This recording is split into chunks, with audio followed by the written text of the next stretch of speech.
नमस्कार प्यारे विद्यार्थियों। पिछली वीडियो में हम झोंते सूत्र के विषय पर चर्चा कर रहे थे और हमने झो अंत है जो सूत्र था उसकी वृत्ति और उसका अर्थ भी लिख लिया था। उसका उदाहरण अब हमको सिद्ध करना है। भवादि प्रकरण का जो उदाहरण है प्रति वर्ष, तो देखिए हम झो अंत जो सूत्र था उसको पढ़ रहे थे। कौन सा सूत्र था? झो अंत है। ये सूत्र क्या कहता था? इसकी शर्त हमने लिखी थी कि प्रत्यवयवस्य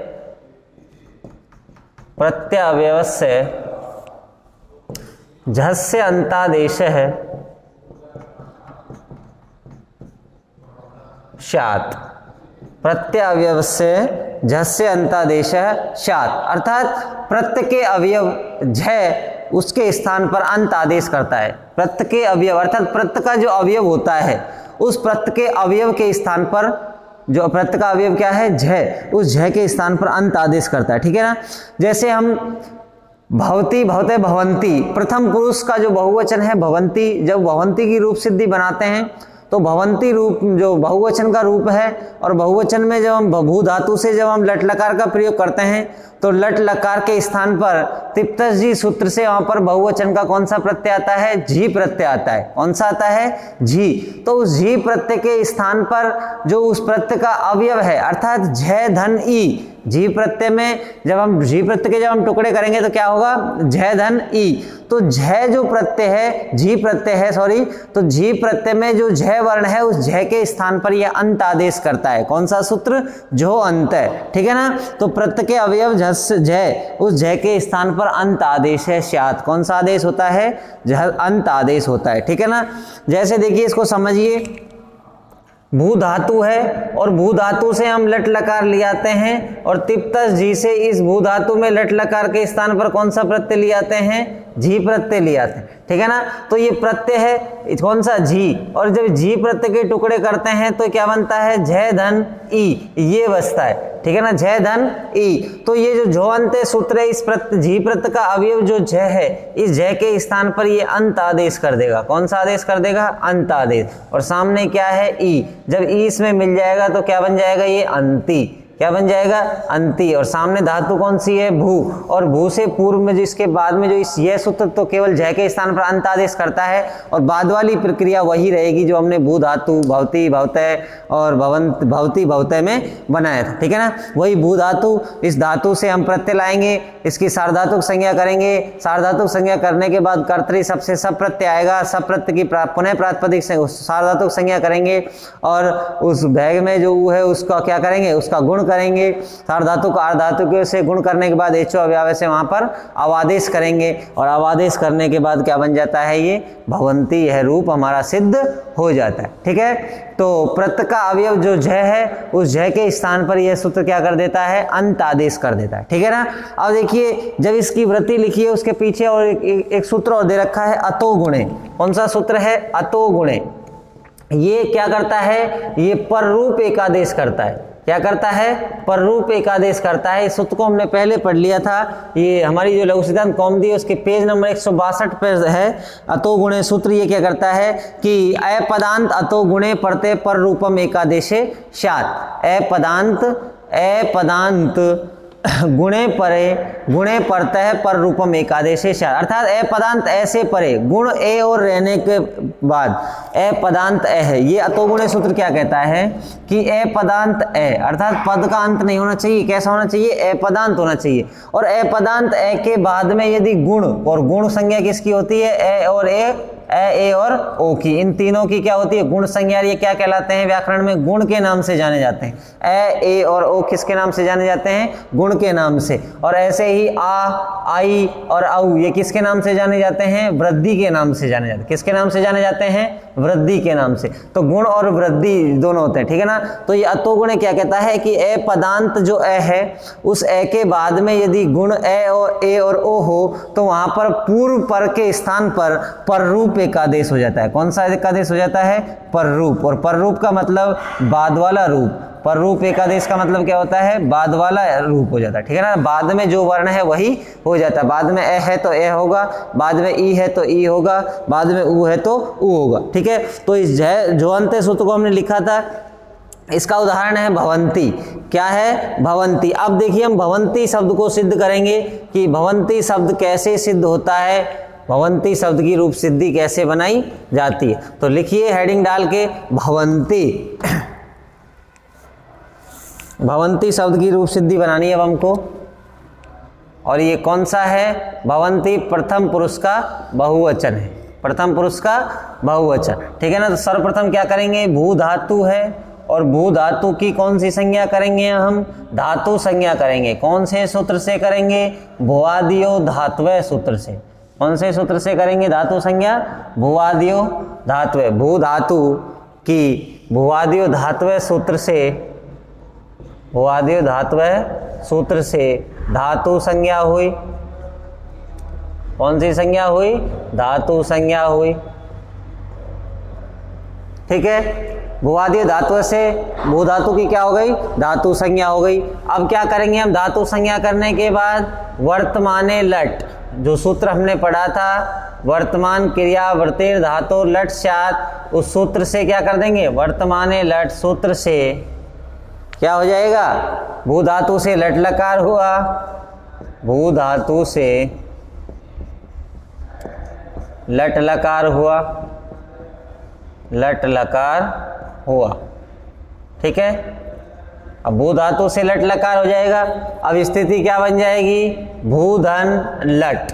भूधन लट, यहां तक तो हमने पहले भी बनाया था, ठीक है। भूधन लट, ये स्थिति आ गई। अब जो लट है, इस लट में टै की हलंत्यम सूत्र से इत संज्ञा और लय में स्थित ए वर्ण की उपदेश अजनासिक इत से इत संज्ञा, और इत संज्ञा होने के बाद दोनों वर्णों का तस्य लोपे जो सूत्र है, उस सूत्र से क्या हो जाएगा? लोप हो जाएगा। तो हम दोनों तीनों सूत्रों के जगह पर क्या लिख सकते हैं? अनुबंध लोप करके, अनुबंध लोप करके। अनुबंध लोप का मतलब आपको पता ही है कि हलंत्यम सूत्र से इत संज्ञा और तस्य लोपे से, हलंत्यम सूत्र से इत संज्ञा और तस्य लोपे जो लोप होता है, दोनों सूत्रों की जगह पर हम अनुबंध लोप लिख सकते हैं। अनुबंध लोप करके स्थिति क्या बन जाएगी हमारी?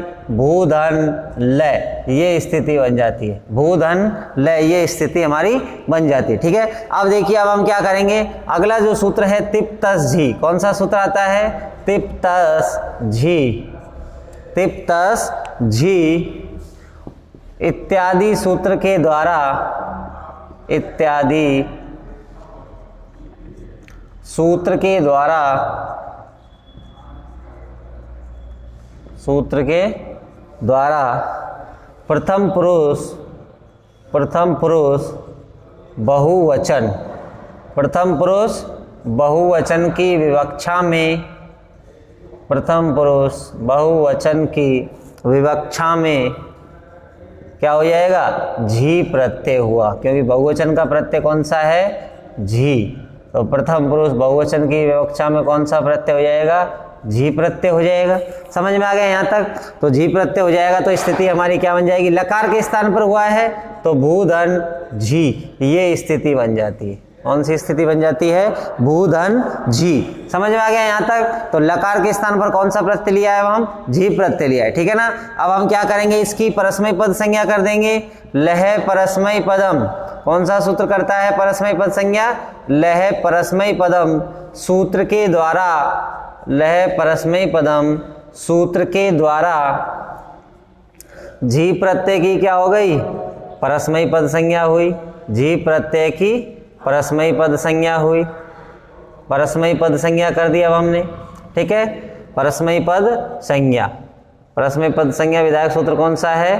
लह परस्मय पदम, ठीक है ना। तो परस्मय पद संज्ञा हो जाएगी इसकी। अब हमको पता लग गया कि जी प्रत्यय है जो कौन सा है, परस्मय पद संज्ञक प्रत्यय, ठीक है ना। अब देखिए, अब हमने एक सूत्र और पढ़ा था, तिंगसित सार्वधातुकम। कौन सा सूत्र था? तिंगसित सार्वधातुकम। वो क्या करता था कि तिंगसितस्य सार्वधातुक संज्ञा स्यात्, अर्थात तिंग और सित की कौन सी संज्ञा होती है? सार्वधातुक। तो अभी जी प्रत्यय की दूसरी कौन सी संज्ञा हो जाएगी? सार्वधातुक। तो कौन से सूत्र करेगा? तिंग सित सार्वधातुकम। कौन सा सूत्र करेगा? तिंग सित सार्वधातुकम, तिंग सित सार्वधातुकम। सूत्र से, तिंग सित सार्वधातुकम सूत्र से जी की सार्वधातुक संज्ञा भी हो गई, जी की सार्वधातुक संज्ञा हो गई। अब सार्वधातुक संज्ञा होने का फल क्या हुआ? सार्वधातुक संज्ञा हुई।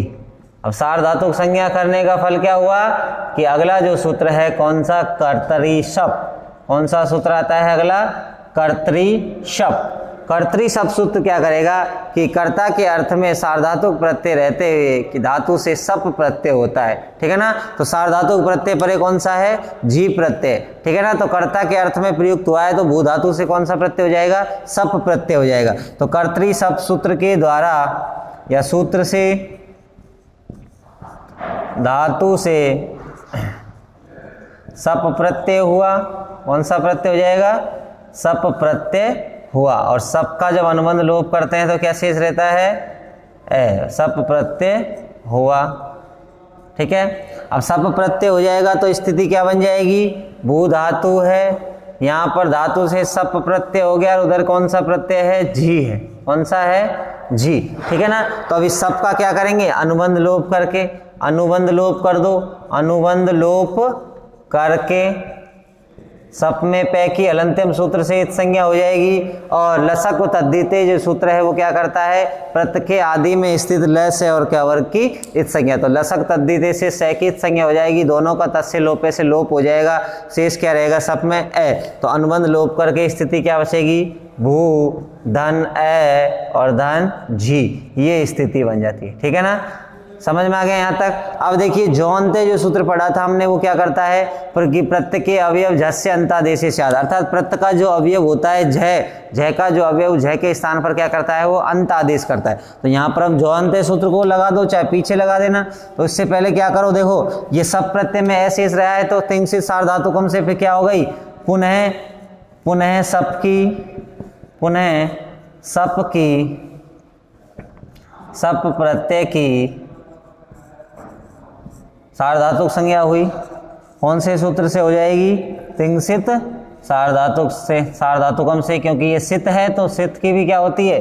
सार्वधातुक संज्ञा हो गई, होती है। सार्वधातुक संज्ञा हुई। अब सार्वधातुक संज्ञा हो जाएगी फिर तो फिर क्या करेंगे हम?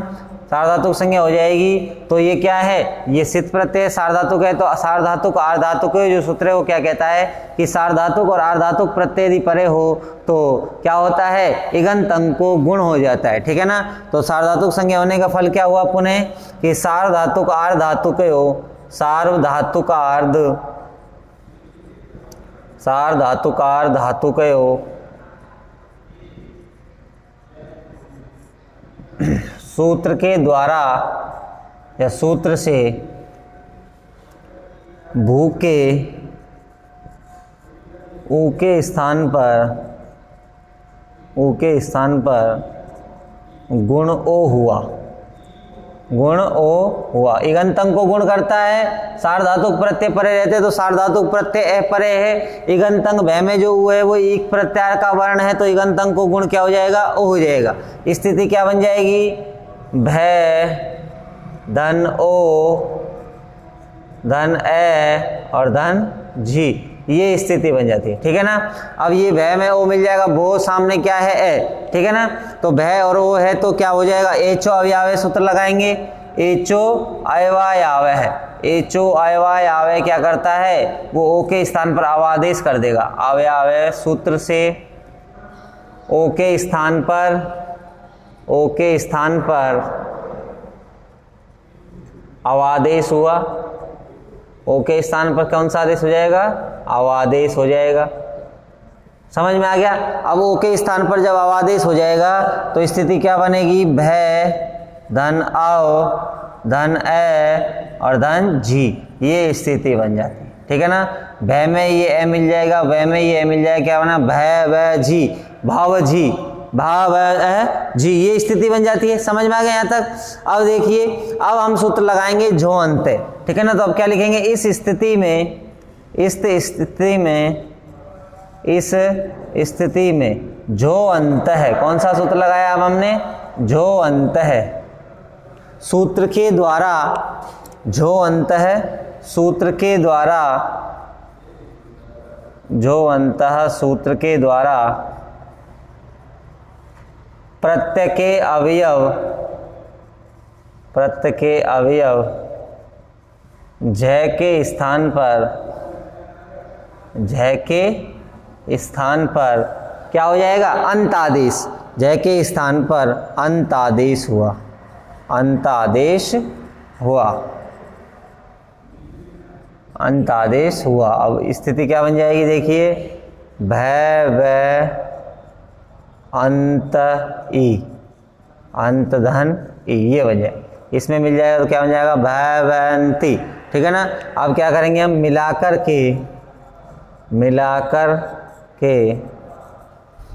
के क्या स्थिति बन जाएगी, भयवधन अंति, भावधन अंति, ठीक है ना। अब देखिए, ये ए है और ये भी क्या है, ए, दोनों ए है। आधा यदि व्यंजन होता तो उसमें ए मिल जाता, लेकिन दोनों अंत में क्या है, वह में भी ए है और सामने भी क्या है, ए, ठीक है ना। अब देखिए, अब हमने सूत्र पढ़ा है जो इसके बाद लिखा था, मैंने आपको बताया था, भवंती जब सूत्र पढ़ा था वहां पे एक सूत्र आया था अतो गुणे। कौन सा सूत्र था, अतो गुणे। वो क्या कर देगा कि ए वर्ण के बाद में, यानी ए पदांत ए के बाद में यदि गुण ए और ओ हो तो वहां पर पूर्व पर के स्थान पर रूप एक आदेश हो जाता है, ठीक है ना। तो ये वे में जो ए है, ये ए पदांत ए है, सामने क्या है, गुण का ए वर्ण है, तो क्या हो जाएगा, पूर्व और पर दोनों के स्थान पर क्या आदेश हो जाएगा, पर रूप, अर्थात बाद वाला रूप हो जाएगा। तो इस भय में वह है, इसके स्थान पर ए, दोनों के स्थान पर आदेश क्या हो जाएगा, ए हो जाएगा। तो अतो गुणे सूत्र के द्वारा लिखिए, अतो गुणे सूत्र के द्वारा क्या हो जाएगा, पूर्व पर के स्थान पर, पूर्व पर अर्थात पहले और बाद वाले, पूर्व पर के स्थान पर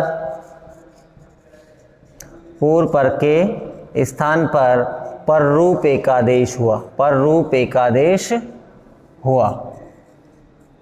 पूर्व पर के स्थान पर कौन से एकादेश हो जाएगा, पर रूप एकादेश हो जाएगा। और पर रूप जब एकादेश हो जाएगा तो मिलाकर के क्या बन जाएगा, मिलाकर के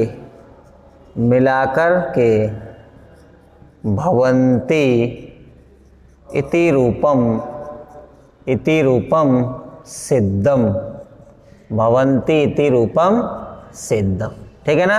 ये वह है, इसमें है, दोनों एक ही स्थान पर अतो गुणे सूत्र से क्या हो जाएगा, पर रूप एकादेश हो जाएगा। तो भवंती जब मिलकर के क्या बन जाएगा, भवंती इति रूपम सिद्धम। तो ये प्रथमा का बहुवचन जो भवंती है वो हमारा सिद्ध हो गया, ठीक है ना। तो भवंती की जब सिद्धि बनाते हैं तो इसमें एक झोअंत सूत्र लगता है और एक कौन सा लगता है, अतो गुण। ये दो अलग सूत्र लगते हैं, उसके पहले जो सूत्र हैं वो सभी पहले पूर्ववत है, ठीक है ना। वही भू धातु की भुवाद्यो धातु से धातु संज्ञा की, धातु संज्ञा करने के बाद हमने वर्तमान लट सूत्र से भू धातु से लट लकार लाए, लट लकार में टे की हलंत्यम से इत संज्ञा की और लय में स्थित अवर्ण की उपदेश अजनासिक इत सूत्र से इत संज्ञा की और दोनों वर्णों का तस्य लोपे सूत्र से क्या कर दिया, लोप कर दिया। लोप करने के बाद स्थिति क्या बचेगी हमारी, भूधन लय। अब अगला सूत्र आता है तिप्तस जी सिप्तस्थ मिपुअस्मस ताताम जय थासाताम द्वम एड भाई महिंग। वो सूत्र क्या करता है कि प्रथमा के बहुवचन अर्थात प्रथम पुरुष के बहुवचन की विवक्षा में धातु से कौन सा प्रत्यय हुआ, जी प्रत्यय होगा। तो लट लकार के स्थान पर अब क्या हो जाएगा, जी प्रत्यय आ जाएगा। स्थिति क्या बनेगी, भूधन जी, ठीक है। अब यहां तक हमने बनाया था, इसके बाद फिर सूत्र लगाया था हमने तिंगसित सार्वधातुकम। तिंगसित सार्वधातुकम सूत्र क्या कहता है कि तिंग और सित अर्थात तिंग प्रत्यय ती से लेकर के महिंग के मैं तक 18 जो तिपादी प्रत्यय, ठीक है ना। और सित प्रत्यय यदि तिंग और सित प्रत्यय की कौन सी संज्ञा होती है, सार्वधातुक संज्ञा होती है। तो तिंगसित सार्वधातुकम सूत्र से हमने क्या कर दी, जी प्रत्यय की सार्वधातुक संज्ञा की और सार्वधातुक संज्ञा हो गई। तो सार्वधातुक संज्ञा करने का फल क्या हुआ कि कर्तरी सप जो सूत्र है वो क्या करता है कि सार्वधातुक प्रत्यय यदि परे हो तो धातु से सप प्रत्यय होता है, ठीक है ना। और ये सप है जो ही भवादि गण का क्या कहलाता है, विकर्ण कहलाता है। सप ही भवादि गण का क्या कहलाता है, विकर्ण। अब हमने धातु से सप प्रत्यय कर दिया तो स्थिति क्या बनी, भू धन सप धन झी, ये स्थिति बन गई थी, ठीक है ना। अब सप जो प्रत्यय उसमें पै की हलंत्यम सूत्र से इत संज्ञा कर देंगे और सै की लसक तद्धिते सूत्र से इत संज्ञा कर देंगे और तस्य लोपे से दोनों का लोप कर देंगे तो सप प्रत्यय में शेष क्या रहेगा, अवर्ण रहेगा। क्या रहेगा, ए। तो जो सप में जो ए है तो सप प्रत्यय में सै की संज्ञा होने के कारण सप प्रत्यय कैसा कहलाया, सित कहलाया। कैसा कहलाया, सित। और स्थिति क्या बनी, भू धन ए धन जी, ये स्थिति बनी। तो सित कहलाया तो सित की भी सार्वधातुक संज्ञा होती है। तो पुनः तिंसित सार्वधातुकम जो सूत्र है उस सूत्र से हम पुनः सप प्रत्यय की कौन सी संज्ञा करेंगे, सार्वधातुक संज्ञा करेंगे। और सार्वधातुक संज्ञा करेंगे तो ही सार्वधातुक आर्धातुक जो सूत्र है उससे सूत्र से भू धातु में जो ऊ है उसको क्या होगा, गुण होगा, अन्यथा गुण नहीं होगा। क्यों नहीं होगा कि सप प्रत्यय यदि सित नहीं होता तो भू धातु के परे क्या था, ए है। भू धातु के परे क्या है, ए। और उस ए की क्या नहीं होती, सार्वधातुक संज्ञा नहीं होती। तो सार्वधातुक आर्धातुक के सूत्र गुण कब करता है, गंधंगो, यदि सार्वधातुक प्रत्यय यदि परे हो तो, ठीक है ना। तो जी प्रत्यय यदि होगा, सप नहीं होता तो हो ही जाता, लेकिन जी प्रत्यय बाद से पहले एक सप प्रत्यय हो जाता है तो वो सित है। तो सित होने के कारण उन्हें उसकी भी हमको पुनः सार्वधातुक संज्ञा करनी पड़ेगी। और सार्वधातुक संज्ञा करेंगे तो सार्वधातुक आर्धातुक के सूत्र से इगंतंग अर्थात भूम भय में स्थित जो उ वर्ण है उस उ के स्थान पर गुण ओ हो जाएगा। तो स्थिति बन जाएगी भू धन ए धन झी, ये स्थिति बन जाए, ठीक है ना। अब भय में जो ओ गुण हुआ है तो उस ओ के स्थान पर एचो अव्यय से अवादेश करेंगे और अवादेश करेंगे तो भय धन अवधन जी ए धन जी, ये स्थिति बन जाएगी। मिल करके क्या बन जाएगा, भय भय जी, ठीक है ना। उसके बाद हमने सूत्र लगाया था जो अंत है, वो क्या करता है, जो जी प्रत्यय उसमें जी प्रत्यय में जय के स्थान पर जो प्रत्यय का अवयव जय है उस जय के स्थान पर अंतादेश कर देगा और अंतादेश कर देगा तो जय हट जाएगा, अंत हो जाएगा तो मिलाएंगे तो भाव धन अंति, ये बन जाएगा। तो भाव में वय, भाव में जो भय है तो इस भाव में वय में भी ये है और सामने भी ये है, तो इनको मिला तो हम सकी नहीं थे, मिला तो नहीं सकते, ठीक है ना। यहाँ पर दीर्घ संधि नहीं होगी, नहीं तो भवांति बन जाएगा। दीर्घ संधि करेंगे कैसे, वर्ण दीर्घ से करेंगे तो उसके लिए सूत्र आता है अतो गुणे। वो अतो गुणे क्या करता है कि ए पदांत ए वर्ण के बाद यदि गुण ए और ओ हो तो वहां पर क्या हो जाता है, पूर्व पर के स्थान पर रूप एकादेश हो जाता है, ठीक है। तो इस प्रकार से हमारा भवंती रूप सिद्ध हो जाता है। तो प्रथम पुरुष है उसका एक वचन, द्विवचन और बहुवचन हमारा सिद्ध हो गया है। अब देखिए मध्यम पुरुष की बात करते हैं कि लट लकार में मध्यम पुरुष भू धातु के रूप भवसी, भवथ और भवत ऐसे बनते हैं, ठीक है ना। तो मध्यम पुरुष में कौन सा आता है हमारा रूप, भवसी। तो हम भवसी को बनाएंगे, कौन सा रूप बनाएंगे, भवसी। भवसी को बनाने के लिए कोई से सूत्र अलग से नहीं लगाने पड़ेंगे, पूर्व सूत्रों का ही हम प्रयोग करेंगे। देखिए केवल धातु की वही धातु संज्ञा करेंगे और धातु संज्ञा करने के बाद वर्तमान लट से लट लकार लेंगे, ठीक है ना। तो अब मध्यम पुरुष की बात आती है और मध्यम पुरुष का एक वचन क्या कहलाता है, भवसी। क्या होता है, भवसी। अब इस भवसी की रूप सिद्धि बनाएंगे हम, ठीक है ना। किसकी बनाएंगे, भवसी की, ठीक है। तो इसकी क्या करेंगे, भू धातु है, भू धातु की क्या कर देंगे हम, धातु संज्ञा कर देंगे। कौन सी संज्ञा कर देंगे, धातु संज्ञा कर देंगे। अब धातु संज्ञा कौन से सूत्र से होगी, भुवादियो धातुवे से, अभी पढ़ा है, भुवादियो धातुवे सूत्र से कर दी। शॉर्ट में लिख रहा हूं मैं इसको, भुवादियो धातुवे सूत्र से क्या हो गई, भू धातु की धातु संज्ञा हुई, ठीक है, धातु संज्ञा हो गई। अब धातु संज्ञा होने के बाद भू धातु से कौन सा लकार लाएंगे, लट लकार लाएंगे। लट लकार हुआ, लट लकार हुआ। अब लट लकार कौन से सूत्र से होता है, वर्तमाने लट सूत्र से होता है, वर्तमाने लट सूत्र से।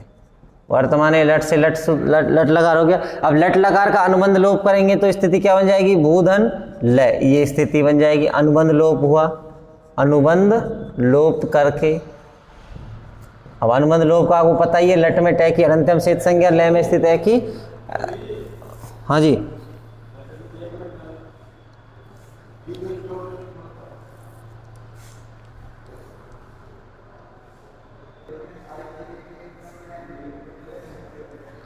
तो अनुबंध लोप कर दिया हमने। अब अनुबंध लोप में इस लट में टय की अलंत्यम से इत संज्ञा हुई और लय में स्थित एवर्ण की उपदेश नासिक इत से इत संज्ञा हुई, तो क्या शेष रहा, भूधन लय हुआ, ठीक है ना।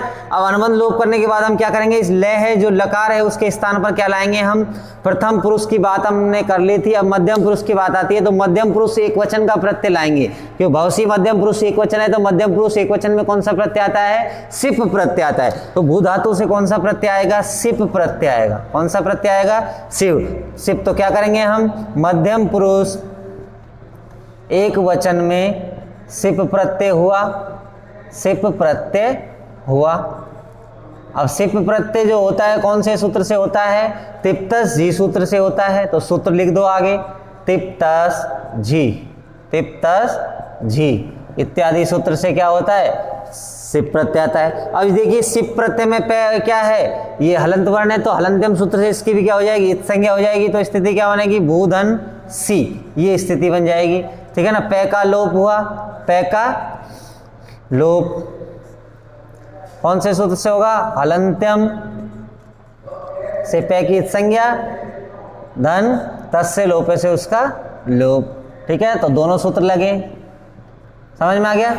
पै का हलंत्यम से इत संज्ञा और तस्य लोपे से उसका लोप, तो स्थिति क्या बनेगी हमारी, भूधन सी। अब देखिए ये सी है, ये कैसा है, तिगंत प्रत्यय है, तो तिंगसित सार्वधातुकम से क्या हो जाएगी, सार्वधातुक संज्ञा हो जाएगी। सार्वधातुक संज्ञा होगी तो भी स्थिति क्या रहेगी, भूधन सी रही। क्या कर लिखेंगे हम, सार्वधातुक संज्ञा हुई,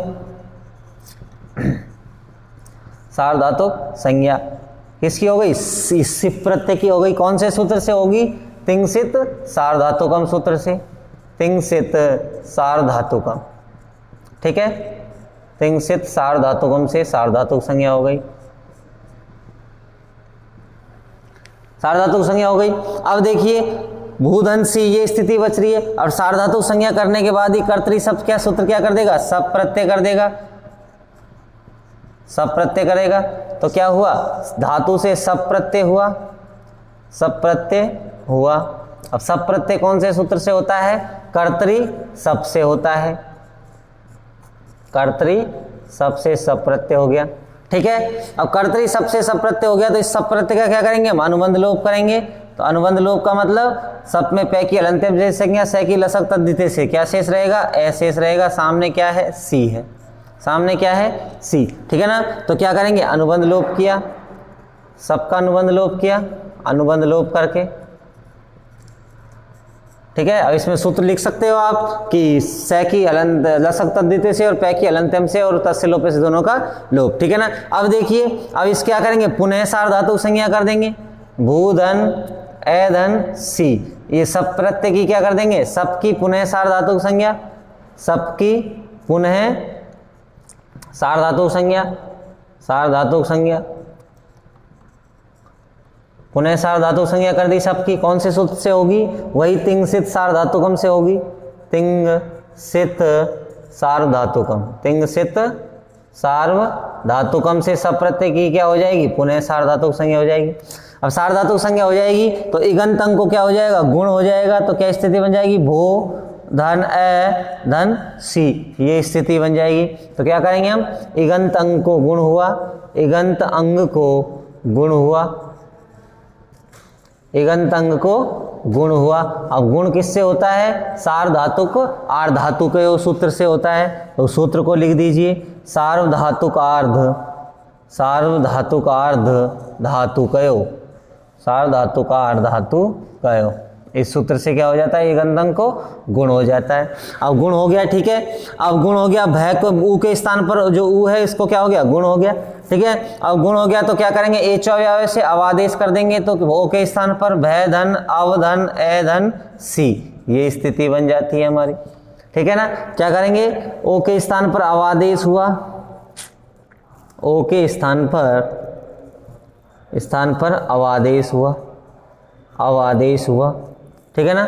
अवादेश किसके कौन से सूत्र से होता है, एचो अयवायावय से, एचो अयवायावय, ठीक है, इससे हो गया। अब अवादेश कर देंगे, मिलाएंगे तो क्या करेंगे, ये इसमें ये मिल जाएगा, इसमें ये मिल जाएगा, तो मिलाकर के क्या बन जाएगा हमारा, मिलाकर के, मिलाकर के। अब देखिए भय में ए मिल गया तो भय पूरा हो गया, भय वह में मिल गया तो वह भी पूरा हो गया। सामने क्या है, सी, मिलाकर के भवसी इति रूपम सिद्धम, मिलाकर के भवसी इति रूपम सिद्धम। भवसी यह है हमारा रूप भी क्या हो जाता है, मध्यम पुरुष एकवचन का सिद्ध हो जाता है। समझ में आ गया। तो मध्यम पुरुष एकवचन में भवसी है, उसमें वही सूत्र धातु संज्ञा होगी, लट लकार आएगा, अनुबंध लोप करेंगे, सिप प्रत्यय हुआ पैकी, फिर उसके बाद सिप का अनुबंध लोप कर देंगे, सी बचेगा, सार्वधातुक संज्ञा होगी, सब प्रत्यय आएगा, अनुबंध लोप करेंगे और पुनः सार्वधातुक संज्ञा करेंगे, सार्वधातुक आर्धातुकों से गंधं को गुण करेंगे, गुण करने के बाद एचो अव्यय से अवादेश करेंगे और मिलाकर के भवसी इति रूपम सिद्धम। ठीक है, तो ये हमारी भवसी की रूप सिद्धि हो गई।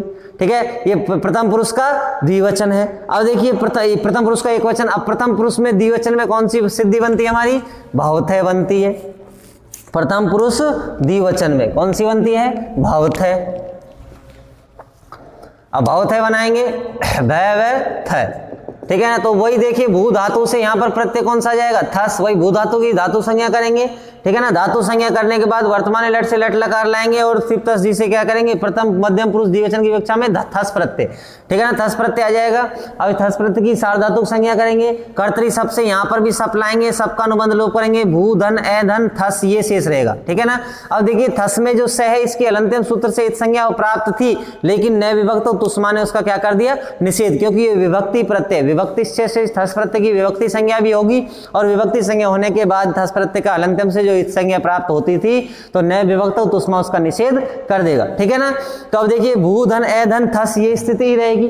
ठीक है, अब इस ए की पुनः प्रातिपदिक संज्ञा करेंगे और सार्वधातुक आर्धातुक से भय के ऊ को क्या कर देंगे, गुण ओ कर देंगे, भो धन ए धन थस ये बन जाता है। ठीक है, ओ के स्थान पर वही अवादेश करेंगे तो क्या बन जाएगा, भाव धन ए धन थस ये स्थिति बन जाती है।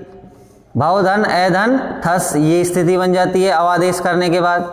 अब देखिए अवादेश हो गया, वह में मिल जाएगा तो स्थिति क्या बन जाएगी, भय वै थ श ये स्थिति बन जाती है इसमें हमारी भावथस। ठीक है ना, तो भावथस बनाए, हमको बनाना क्या है, भावथ। तो ये स है, इस स को स सजूसो रू से तो क्या करेंगे हम, इस स के स्थान पर क्या कर देंगे, रू कर देंगे, रू का अनुबंध लोप करेंगे, रे शेष रहेगा, तो भय वै थ और रे ये बचा, और खरबसानियों से इसके रे के स्थान पर क्या कर देंगे, विसर्ग कर देंगे, मिला करके हमारा भावथ रूप भी क्या हो जाएगा, सिद्ध हो जाएगा। ठीक है ना, तो भावथ भी हमारा सिद्ध हो जाता है। सेम ऐसे किए से थस प्रत्यय आएगा, उसमें स के स्थान पर थस में जो स है उसकी संज्ञा नहीं करेंगे, वहां पर हम इस संज्ञा का निषेध नए विभक्त तुष्मा से कर देंगे और उसको स सजुस रू से स के स्थान पर रू और रू के स्थान पर खरवसानी विसर्जनीय से विसर्ग हो जाएगा, तो मिलाकर के हमारा बन जाता है भावथ। ठीक है ना, तो मध्यम पुरुष है उसका द्विवचन भावथ भी सिद्ध हो जाता है। अब मध्यम पुरुष बहुवचन की बात आती है, भवसी भवत है, भवत बनता है। कौन सा बनता है, भवत, इसमें विसर्ग नहीं है भवत में, मध्यम पुरुष बहुवचन में, तो वही भू धातु है और भू धातु से यहाँ पर धातु संज्ञा करेंगे और वर्तमान लट से लट लकार लाएंगे और लट लकार लाने के बाद तेप थस जी सूत्र से मध्यम पुरुष बहुवचन की विवक्षा में कौन सा प्रत्यय आएगा, सिप थस थ प्रत्यय आएगा। कौन सा आएगा, थ। ठीक है ना, अब वही यहाँ पर सार्वधातुक संज्ञा होगी इसकी, कर्तरी सबसे सब प्रत्यय आएगा, अनुबंध लोप करेंगे, ए बचेगा और सामने क्या रहेगा, थ।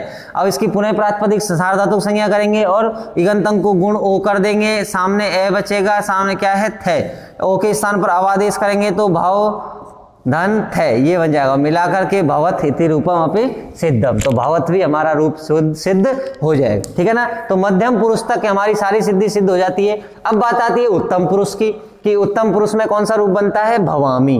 कौन सा सूत्र बनता है, रूप बनता है भवामी। तो हम भवामी की जब रूप सिद्धि बनाएंगे उत्तम पुरुष एक वचन में, तो उससे पहले एक सूत्र और पढ़ना है, अतो दीर्घो यई। कौन सा सूत्र पढ़ना है हमको, अतो दीर्घो यई। ठीक है,